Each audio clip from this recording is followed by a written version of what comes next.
If you're just joining us, this is your weekly tax education program, Tax 101. Today, I invited a very special guest to tell us how the FIRS is keeping up with the fast-growing globalization brought about by technology. Join me to give a warm welcome to Mr. Wale Shonekan. He's the special advisor to the executive chairman of the FIRS on ICT. Good day, sir. Nice to meet you. Good day. How are you? And thank you for joining us in Tax 101. Most welcome. Thank you for having me. Thank you. The FIRS have been involved in a lot of intelligence information gathering lately, especially on the high net worth individuals who seem to be evading taxes. And the newest is the discovery of over 6,000 billionaire bank accounts with no tax record. And this discovery would not have been possible without the ICT. So my first question is, how vested in ICT is the FIRS to tax administration? I think to answer that question, what we would say is that FIRS is focused on using ICT to advance the way it does business. There's no business going on right now that is trending that doesn't have IT involved. That's just the way of life. Technology is now encompassed into everybody's everyday life. There's nobody that doesn't use technology through their phones, laptops, the internet. There's some form of technology that is involved in our everyday lives. So FIRS is just using that to bring convenience, innovation, and transparency into the way we do business. And yes, as you can see, it's helping us move leaps and bounds into generating revenue and achieving our targets, and ultimately exceeding our targets. Oh, okay.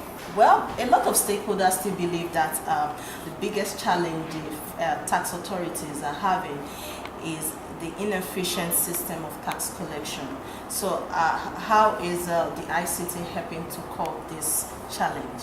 Sure. What I would say is that what technology is doing, we have the e-services. Yes. And with the e-services, what we're doing is we're covering all revenue generating activities and automating them, from e-registration to e-filing to e-payments, e-receipts, getting your tax clearance results, and getting your stamp duties. Doing all of that and automating that is we're bringing convenience. Example, we're doing a lot of re-strategizing with respect to taxpayers and their experiences with tax offices. You can do this now at the liberty of your home. You don't have to go to a tax office. And to those that don't even have laptops, what we've done is we've put laptops in all the tax offices so that you can go there and someone will assist you in using the technology to achieve your goals. Another thing is we've allowed people to now file their taxes in whichever tax office that they want. So it's not limiting to, example, I opened up a business and I did it in Aba, but I live in Lagos. Yes. Before, I would have to travel to Aba to go and do it. Sure. Now I can do it in any Lagos office that is close by to me. Those are the kind of strategies that we're doing to make it more convenient and taking the burden off taxpayers. By doing that, it will make people more encouraged to be voluntarily compliant, and which will also generate revenue for us. Which is good. But a lot of people still believe that automating the system, I understand the e-platform that was introduced by the FIRS is very effective when it comes to payment of taxes and promoting voluntary tax compliance in that regard. But people still believe that a lot more can still be done in the area of automating the system. By automating the system, a lot of advanced countries have adopted the new fiscalization regulation, either by software or by hardware. Yep. You are the special advisor to the executive chairman on ICT. That's why I'm asking you these very technical questions. Do we see the FIRS bringing in this automated software or hardware into the system to just, bring about efficiency in that tax collection challenge? To answer your question simply, absolutely. So with bringing and introducing technology, that's change. Yes. So as we're doing it, we're changing everyone's perspective of how we do business. Yes. Then we have to do what we call sensitization. Okay. With FIRS, we created a department called FIT, Federal Engagement and Enlightenment Team. Yes. They go out and evangelize all our solutions, our services, to get people adoption and get them on board. Now, with respect to fiscalization, we've started that, but a lot of people don't know. We've started it in the airline industry. Like now, we can see, we've started with the airline on VAT. Now, the thing is that we're introducing that on various sectors, but it's about to roll out. We're working on that actively right now. So we're going it sector by sector. We've got it for the financial services, we've got it for the hospitality sector, and it's coming out on board. And then the various types that we're doing. We've got the virtual fiscalization, we've got the physical, which you might know by the POS, so our point of transaction. We're going to have those being introduced in the coming months to the next year. We're rushing. You know, technology is so fast advancing, so we always have to... So I guess we are the first to get hold of this information from you. So I'm glad to hear that. That's a good thing.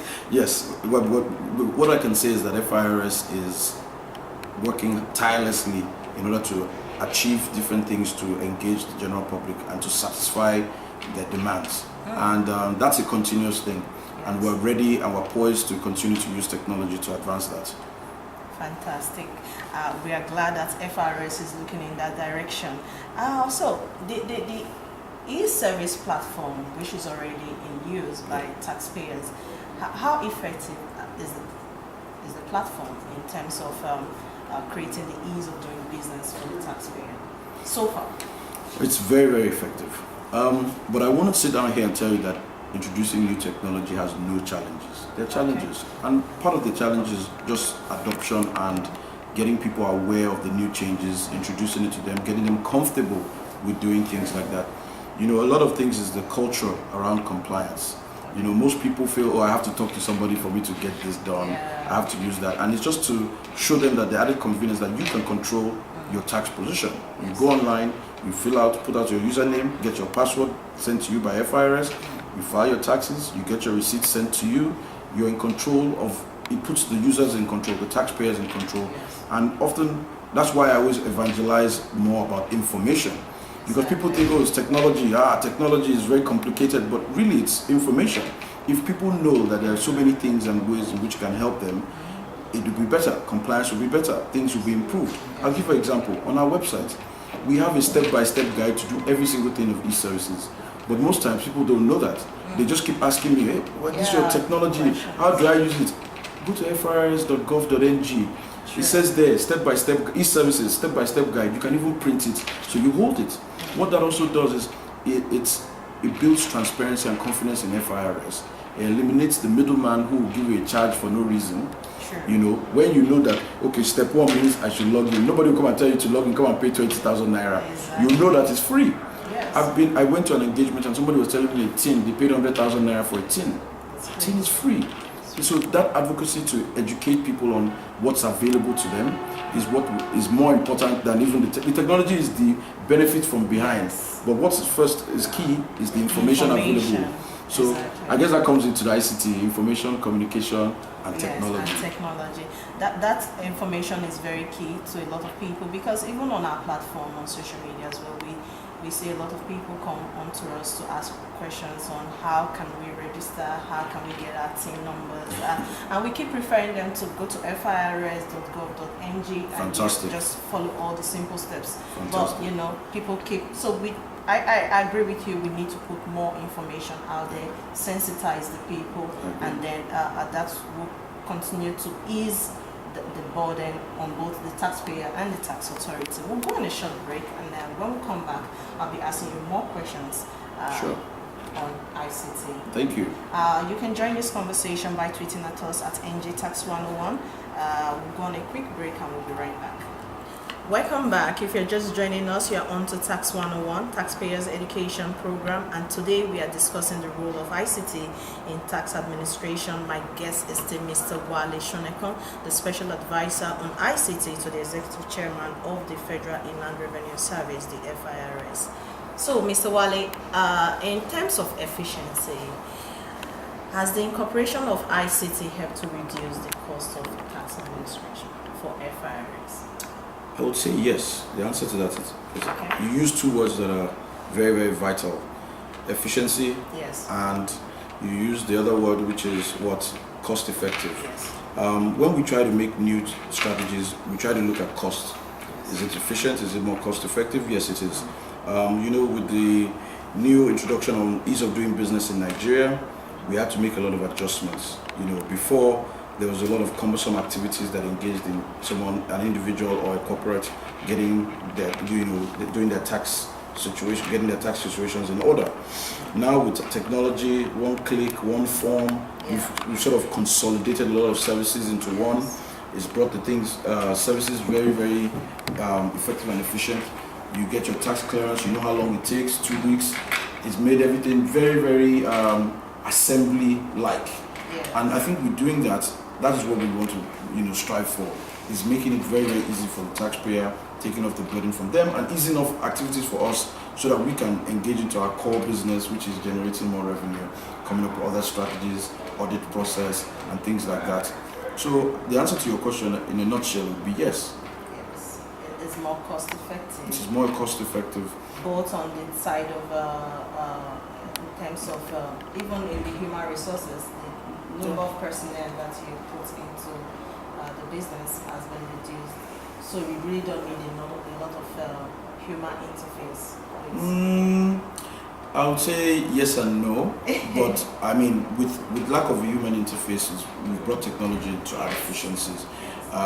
If we're going to add it per head, what it will do is it's allowed us to redirect the resources to more strategic positions.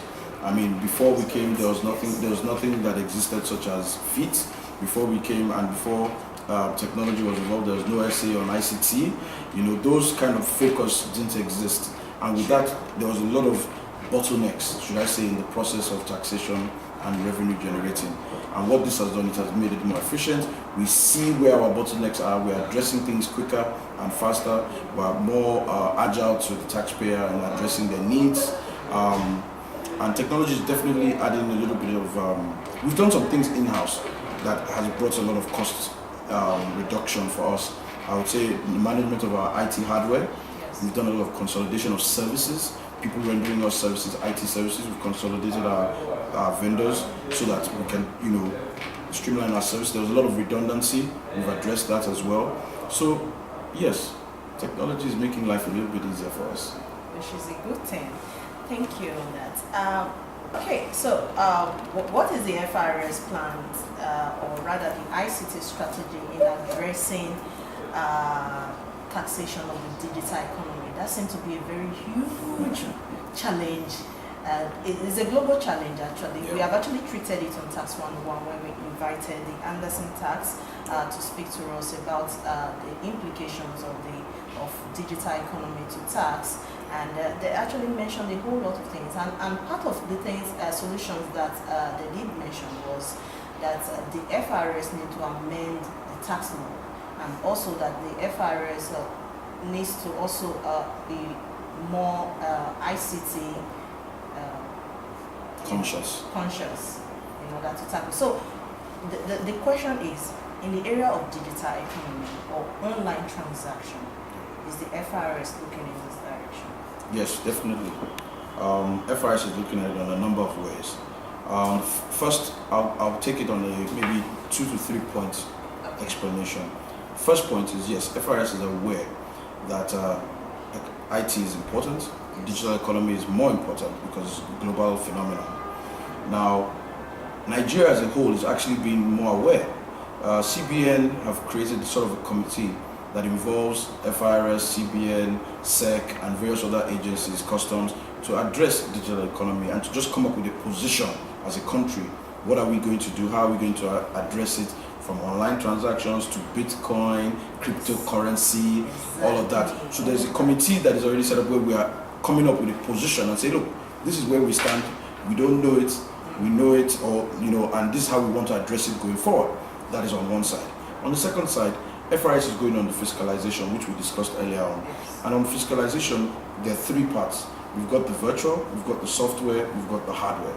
When you do fiscalization on all those points, we get it at the point of transaction. Exactly. So we're addressing local, online transactions. Yeah. So from the point where you go, you put your GTV card online, you make a transaction, we see it at the settling point. We see it from the financial services. So those transactions are visible to FIRS. Where it gets a bit interesting is on the global or international companies that don't have a permanent establishment local to us, yes. And permanent establishment means they don't have an office, they don't have a building here or a local representative in the country, but they are operating online in the global space and offering services to Nigerians.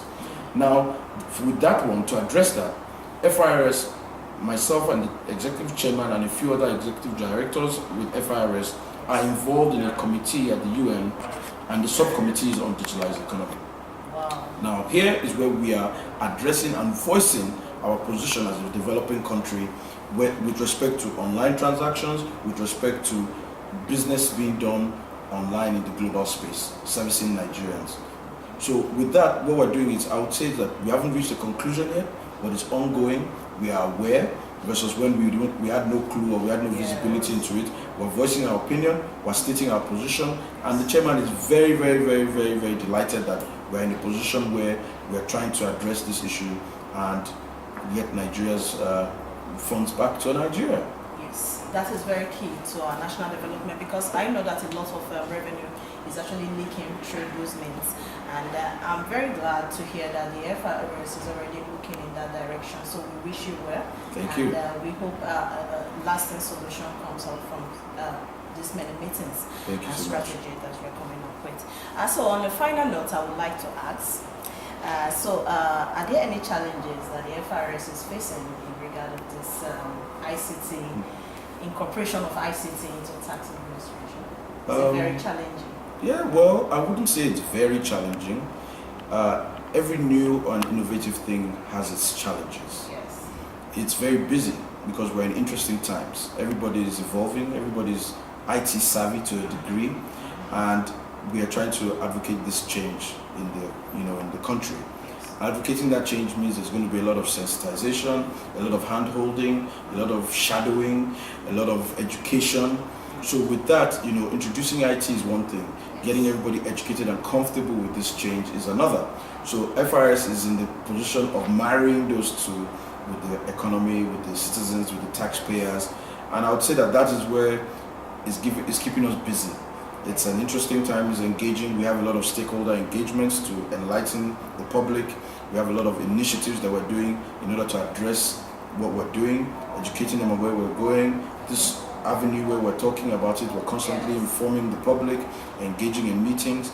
Those are all the activities that are engaged with that. So I wouldn't say challenging, I would say busy. It's busy times for us, and busy is good in this time of day and age. Busy is really good. But before I let you go, I actually said it was the last question though, but I still have one last question. Okay, so do we see the FIRS introducing an app that will just make everything comfortable and convenient for the taxpayer? So I go to my app, I pay my tax liability, I know what my tax liabilities are, I know, just all the key information. Okay. Something we can download on the go. I can actually tell you that we're working on something, and I know it's going to be good. I know it's going to be innovative. I know it's going to improve our tax administrator relationship, and you're going to have to wait for it, but it's coming. Yeah, just know that FIRS is on it. Don't worry.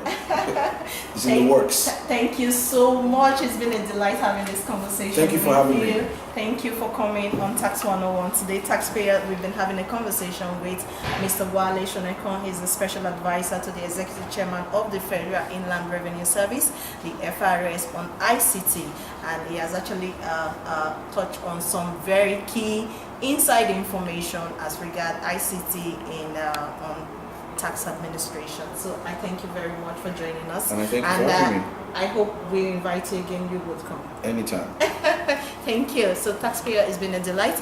The conversation might have ended, but we can take it to our Twitter page at NGTax101, or you can watch our videos on YouTube / Elizabeth Tax 101 with Elizabeth Aluko. My name is Elizabeth Aluko. Like I always say, paying your taxes is building the future for the next generation. Until next week, when we come your way with another interesting topic and a very resourceful person, I say have a great day.